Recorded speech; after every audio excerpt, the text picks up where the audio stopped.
ఈ వీడియోలో మనం భగవద్గీత అధ్యాయము 15 శ్లోకము 2ను పరిశీలిద్దాం.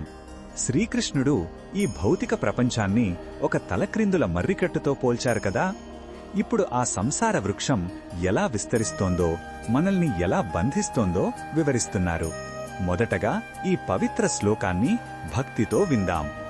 అధశ్చోర్ధ్వం ప్రసృతాస్తస్య శాఖా గుణప్రవృద్ధా విషయప్రవాలాః అధశ్చ మూలాన్యనుసంతతాని కర్మానుబంధీని మనుష్యలోకే.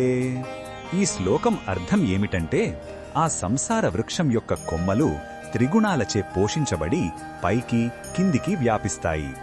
ఇంద్రియ విషయాలే దాని చిగుర్లు. మానవ లోకంలో మనం చేసే పనులే అంటే కర్మలే కొత్త వేర్లుగా మారి మనల్ని ఈ సంసార చక్రంలో మరింత గట్టిగా బంధిస్తాయి. ఈ శ్లోకంలో ఉన్న భావం మనకు ఏమి చెప్తుందంటే, ఈ ప్రపంచంలో మన బంధనానికి కారణం బయట ఎక్కడో లేదు, మనలోనే ఉంది. మన కోరికలు, మన గుణాలు, మనం చేసే పనులే ఈ సంసార వృక్షాన్ని పెంచి పోషిస్తున్నాయి. ఇది మనల్ని మనం పరిశీలించుకోమని చెప్పే ఒక హెచ్చరిక లాంటిది. ఈ బోధనను మన దైనందిన జీవితంలో ఎలా ఉపయోగించాలంటే, ఇంద్రియ సుఖాల వెంట పరుగులు తీయడం అంటే ఈ బంధాన్ని పెంచుకోవడమే అని గ్రహించాలి.